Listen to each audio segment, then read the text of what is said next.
And talking about authenticity and things that, you know, make sense, especially for corporations and companies and individuals. Right now, we're in a very PC space where everybody wants to come off very politically correct. Yeah. We also have people who are a little bit too woke, people who are offended by everything. And then you find sometimes you do a digital campaign. You had the very best of intentions, putting the brand out there.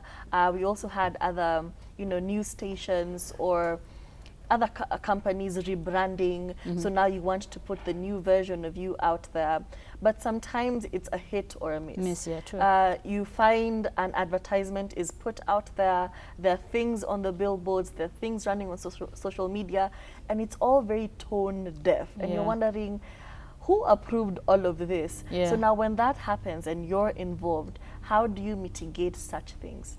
That space is usually very tricky, to be honest, because beyond us as just the social media consultants or the communications consultants to certain things, there are people, there are key stakeholders in companies that make the decisions. You see, you would say this is how we want to go, but the company wants to go a different way. But one of the things that we are able to do at Mikili is be able to offer our services in a way that allows the client. We do a sentiment analysis. What we do is we go on the social media pages and we listen to what the clients and the customers are saying. You know, before we create anything that would go on billboard, anything that would go as an ad on Facebook, anything that would go as an ad on Instagram, on any digital space. It has to make sense. It has to make sense so that you're not tone deaf. Because, and again, we also advise our clients, don't just jump on a trend. Because you can jump on a trend and your organization actually isn't standing for that particular item. So before any trend is passed, we usually advise our clients, if you go that way, then that's going to be on you. But before that, we have already given them like an analysis. This is what people, the reactions, the mentions, this is how it would benefit you. If it won't benefit you, then don't jump on it. So yeah, we give them a report on that. Over time, quite recently, we've seen the rise of influencer marketing. So does it make sense to you, or do you think it's the right move, especially for brands and a lot of companies who see the need to include people who are well known to influence their brand? And how exactly is the correct way to use influencers in brand marketing? Where the digital space is going right now, influencer marketing is crucial, very, very crucial. The future will have to use influencer marketing. It won't be enough for just a brand to speak on their own. They need someone to support them.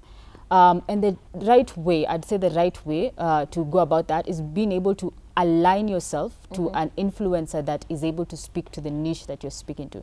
So if you're a luxury brand, you have to look for an influencer that speaks to that.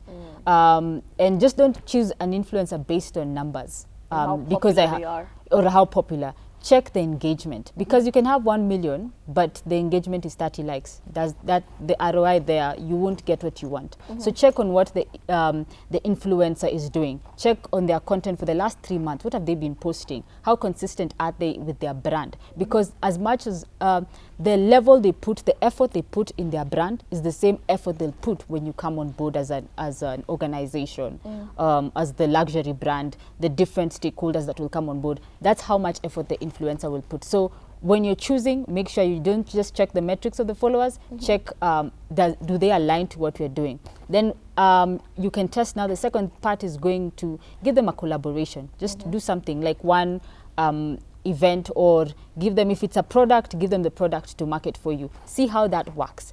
And then from there, now you can be able to know, is this someone I want to work with long time, or this is someone for a short contract? Yeah. Now, the disparity when it comes to influencer marketing is always the return on investment, where sometimes the goal is never quite clear. Are you engaging an influencer for the purpose of making your brand known, for brand awareness, or are you investing in an influencer to see a return on investment? And now you're putting the burden of sales on the influencer, and at the same time, the amount you're paying them really does not make sense. So now, what really is the role of the influencer? Is it to translate into sales, or is it just to make your name, to put your name out there?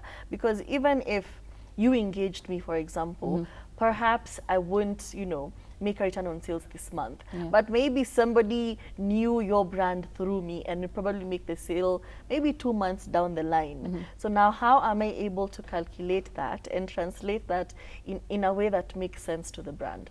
So as an influencer, with the influencers we've worked with, for the brand, you need to understand what you want to achieve. So if you're bringing this influencer X on board, this one is focusing on brand visibility.